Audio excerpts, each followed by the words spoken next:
Hey there, what's up YouTube? This is Deeptunester coming at you live from the Wii home menu.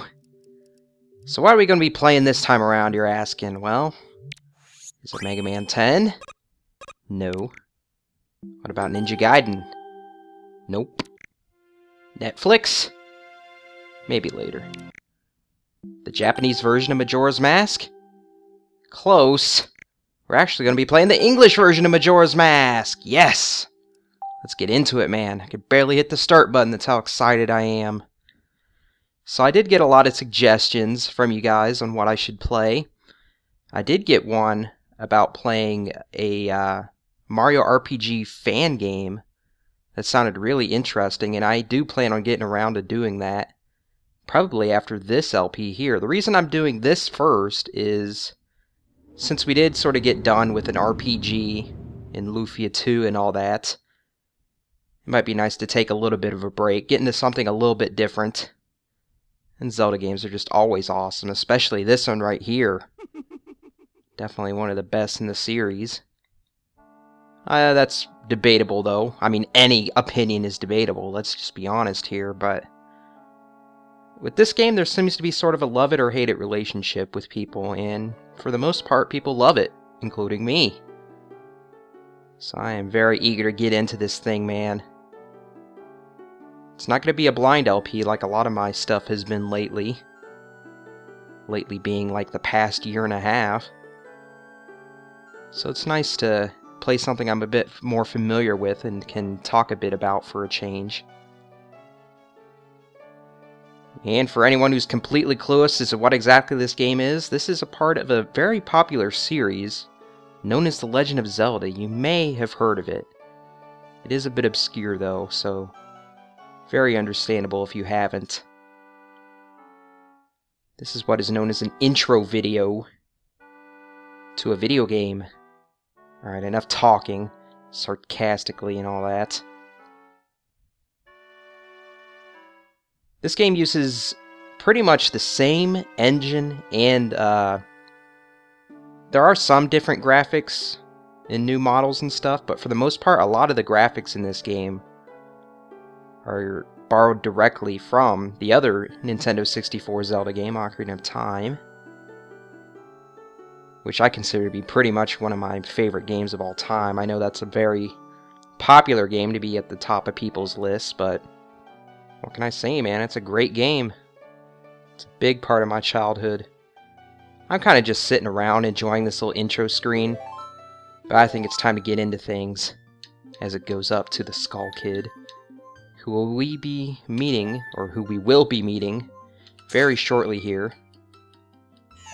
Why is that file named Speed? Well, in my spare time I like to do speed runs of games, and this is one of the games that I've tried to learn, but haven't really gotten a good run in it that I'm proud of, so I'm still working on it though, which is also why I have the Japanese version of this game on my system menu. If anybody was wondering about that. I guess I'm too lazy to put in my full name like I did here. This is a file that I actually started about a year ago and have been playing, or played it for a while. In the land of Hyrule, there echoes a legend held dearly by the royal family that tells of a boy. Yeah, so basically this tells, it doesn't really tell too much, it's just kind of leading off of what happened in Ocarina of Time. Because this is a sequel to that game. It's not just another Zelda game like a lot of other things in this. Well, I guess that's not true because they did release the whole official timeline in that. But it's pretty easy to argue that all of these games are very loosely related to one another. In fact, this is really, aside from this, well, okay, there's three like true sequels, I guess, in the Zelda series right now. You got Adventure of Link on the NES. You got this game, which is a sequel to Ocarina of Time. I guess there's more than I thought, because they do have the Wind Waker games, or, you know, the sequel games on like the DS and stuff. And then you got A Link Between Worlds. So I guess there are quite a few true sequels, if you want to call them that, in the Zelda series.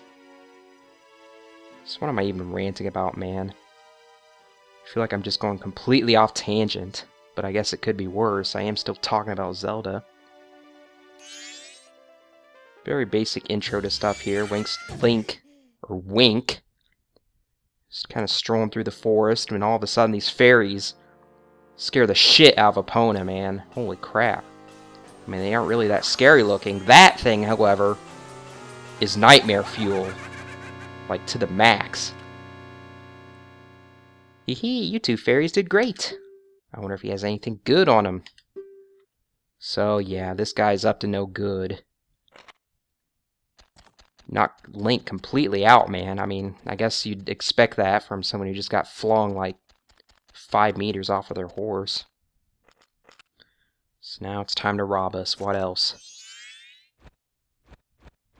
Don't touch me there, man. There's the famous Ocarina of Time. I should have kept it on that scene. If you actually keep it on this, like, you can do it here too. He'll just keep blowing into the ocarina and laughing over and over again. And I thought it was so funny to just let this screen go on forever when I was a kid. So just sit back and enjoy this for the next 15 minutes. No, I'm not going to do that to you.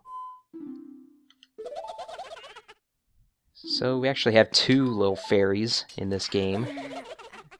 As if one in Ocarina of Time wasn't enough. I love that look on Link's face when he gets up like that. He is ready to just kill some bitches. He's not having a good day. So obviously there's a lot more going on with this little thief than what appears at first sight. I have no idea how Link's even still hanging on at this point, man. How he's not bleeding from his legs from the sheer force of friction coming from that. You'd think Epona would just fling him off of her back like he did us. She rides more reliably with him on than we do. Or than she does with us on it. You get what I mean. So this is just great. We got our ocarina stolen, we got our horse stolen. This game is not starting off on a good note, but you need some sort of conflict to have an adventure, you know? So you can start moving around, getting used to the controls and all that. Maybe pick up some money. I mean, it's free. It's just lying around in the bushes. All you gotta do is press the button and you get free money. Like, it's a great deal. But then we remembered our horse is taken away and we shouldn't be meandering about getting money while he's probably like 5 miles ahead of us. Yeah, I love these little flips you do when you're jumping on these logs here. Like that. I don't know of too many other places where you can do jumps like that in this game. I know you can't do those kind of jumps in Ocarina of Time. So that's pretty cool. It just shows how much more athletic Link's gotten over the years. And for this little scene here, I've always wondered if those little icons that fly by are like randomly generated. And I've always wanted to try to pay attention to it every time I go into it to see if I notice any differences, but I'm still not perfectly sure about that. I haven't really seen anything about it on the internet, so it's probably just all the same scene every time. What's with that stupid horse of yours? It doesn't listen to a word that's said to it. What did you do? There's no point in writing a thing like that, so I did you a favor and got rid of it. No. This game just starts out completely just 180'd, man. I just thought I'd have a little fun with you. Ah, you bastard. And then this happens. I think this qualifies as one of Link's worst days ever, man. This little scene coming up here. I don't know why, but when I first played this game, I was like, what, 8 years old? It always looked like Link had really long hair here. Like, I thought the sides of the shield from his back were like extensions of his hair. And it was really weird, because why in the world would that even be a thing? Why would Link just have longer hair in this scene? But I guess that's third grader logic for you. And look at this. As if this day couldn't get any worse, man. What the hell? What the hell? What did we do to you, dude? What? What did we do to you? God. Just get away. Give me my horse. Give me my life back. Link's life has just been completely ruined in the past 2 minutes. Oh. But an opening in the plot. He forgot one of his fairies. I love the little movements they give the fairies in these cutscenes too. You don't really see it too often with like Navi and Ocarina of Time. You really only saw her flying around Link's head all the time, but here you got him banging on walls, looking all depressed. It's really cool. You! If I wasn't dealing with you, I wouldn't have gotten separated from my brother. Don't just stand there, Deku boy. Do something. Or, I'm sorry, Deku boy. I'm sorry. I just... Old habit to say Deku, but there's a lot of other people who do it too. Why are you looking at me like that? What, is there something stuck on my face? What face? Yeah, I get it. Simple fairy can't open a door, man. Come on. Just hit A, that's all it is. I'll probably still get another tutorial when I walk up here. Oh, I guess not. Let's see if I can break these bushes. Yeah, I know they're moving around. This will actually be kind of important later on in the game. It's those little plots of moving bushes. Nothing major important, but there's a little side quest involving it. Hey, wait for me. Don't leave me behind. That stuff back there highlighted in red. Like, they're not even going to talk about it. It's so horrible, I can't even describe it. You want to know about that Skull Kid who just ran off, right? Yeah, I already know he's a major asshole. You don't have to tell me much more than that. Take me with you and I'll help you out. Deal? Alright, you got it. Just don't say hey and listen all the time. You can come along. Fortunately, that's not a problem. My name's Tattle, so it's nice to meet you, or whatever. Oh, how polite. Now we've got all that straightened out. Can we stop messing around and get moving? My pleasure. So, it's basically the same spiel as... I need to stop trying to assume that everybody's played Ocarina of Time, even though it is a really popular game. I know from the amount of blind LPs of that game on YouTube that there are people who have not played that game yet. And I feel very sorry for those people, but hey, you get a nice dose of Zelda 64 with this. There's a good reason to keep watching. Let's not kill myself in a pit. You know, very first episode. That wouldn't be a very good display of my skill. It's not like you can actually die from it, though. You just kind of lose a little bit of life. Uh-oh! Welp. There we go. Falling into a pit. First episode. Or maybe I saved myself. Okay. That works, too. So, let's not be hasty here and actually follow the correct path. I think there's just some Deku nuts in here. Yeah. So... if you're not familiar with what Deku nuts do, well, in this game, I can't remember if you actually get to... I'm pretty sure you do get to use Deku nuts later on. Basically, you get to stun enemies with them, and when you're flying around in these little flowers like I'm doing here, you can actually drop them down like that and hit things. Oh my god, I took the complete wrong route around there. Oh my gosh. I can't believe I'm failing on, like, the tutorial section. This is just ridiculous, man. So you actually have to go around this thing to the right. Yeah. And then we can get across. I did waste a nut trying to demonstrate how those things drop, but you get the basic idea. Can I make this? Yes. I wouldn't know any other way I'd be able to. Press Z and talk to me. Alright. Up. Yeah, of course. There we go. There you go. See? You can do it if you try. Can make it if we try. Just the two of us. Get over there. Get over there. I really want to get out of this dialogue. Thank you. Alright, enough dragging on here. What does that say? I do like the dialogue they give you when you talk to this thing again. It's strange, but the way you look right now sort of looks like this tree. Yeah, a little bit. Looks all dark and gloomy. Almost like I could start crying any second now. How sad. Huh. I guess we could have gotten a closer look, but it's a sad-looking Deku. Really, the only place it appears in the game is there, too. Never really explained why it's there. I mean, there are some theories, oddly enough, about why that thing's there. But it's just kind of a way, just another way to set the very gloomy atmosphere of this game. And that's one thing I never really talked about when I started this, is that this is notoriously a lot darker than other games in the Zelda series.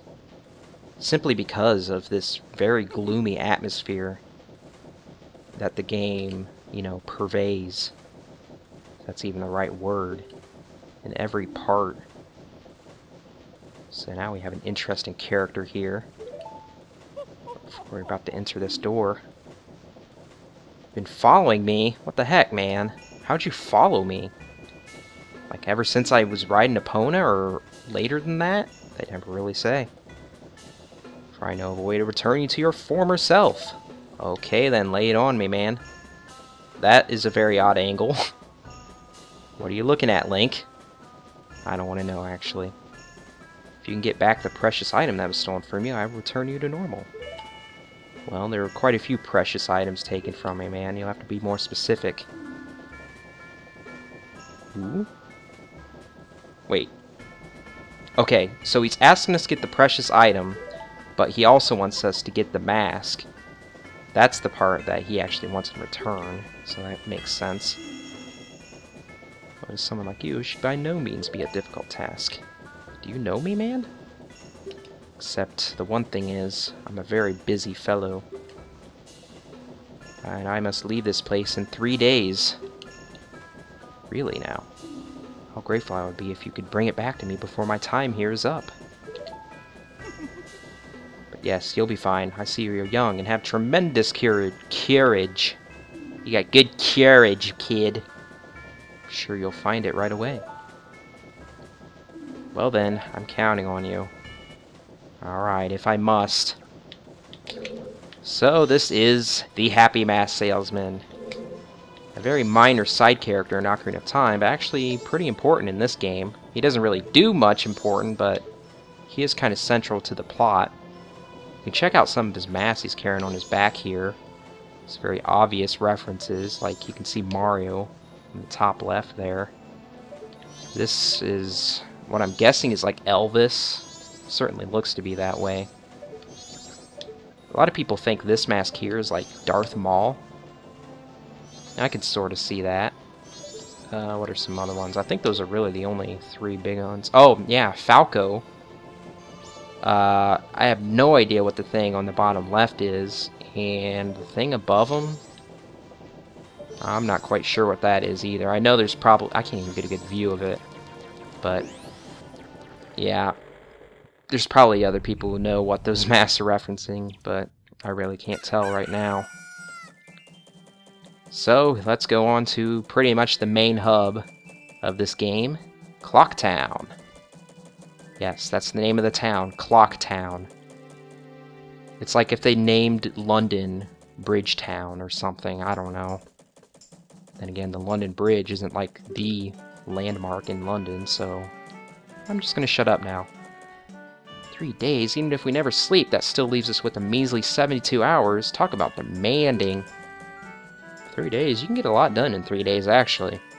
As we will see plenty of times here. Uh-oh, spoiler? No. We're gonna go see the Great Fairy! You wanna find the Skull Kid, don't ya? Yes, sir. Or ma'am. Great Fairy will know what he's up to. She watches over everything. And just between you and me, Skull Kid is no match for the Great Fairy. Oh, your dad can beat up my dad sort of ideal. Go to the shrine near the north gate. You'll find the Great Fairy in there. Alright, sounds simple enough. So pretty much Clock Town is divided into 4 major sections based on the 4 cardinal directions: north, south, east, and west. And man, right from the get-go, this place is just chock full of stuff to look at. Probably, if you played Ocarina of Time, probably the first thing you'll notice... Oh, well, didn't mean to run into this thing. So please excuse me while this thing rudely interrupts my explanation of how all the characters in this town look a lot like characters from Ocarina of Time. And most of them are directly from Kakariko Village, but do not share the same names and have no memories of any of their counterparts in Ocarina of Time, which is very strange and unexplained. Very unexplained, actually. But we just kind of go with it and we accept things because this game is awesome. I'm actually going in the wrong place. Did get a nice view of the west area of Clock Town, though. You become very familiar with all these areas as the game goes on. So here we obviously have North Clock Town. Oh man. I can see that dancing idiot already, man. Well, let's go talk to him. This, of course, is Tingle. I think this is actually his first appearance in a Zelda game, actually. He's really just portrayed as this old dude that just will not let go of his childhood. Like here, he says he's 35. But still, man. I have no idea how he became such... not really a major character in the Zelda series, but just in every game for some reason. Like, why was he in later games? Was he that well received by fans? Anyway, his major role in Majora's Mask is to sell maps to you. You can find him in a bunch of different areas spread throughout this world. And he's actually pretty useful, because having these maps is... it's just swell. Being able to see all the different areas, and... you don't get maps of... I think you actually get automatic maps of dungeons in this game. I don't think you have to actually buy maps for those. Oh no, the Great Fairy! I don't see no Great Fairy, I see a bunch of little fairies. There ain't no great one. Young one, please hear my plea. I have been broken and shattered to pieces by the masked Skull Kid. Oh, great. Him again. Please find the one stray fairy lost in town and bring her to this fairy fountain. Okay. It's already... we're on a fetch quest, man. Thought it would be easy to get my ocarina back. But... no such luck. So next time, guys, we're gonna go get that fairy and maybe get the ocarina back. And then the game will be over. I told you this was a short game, man. So, look forward to that next time. See you guys then.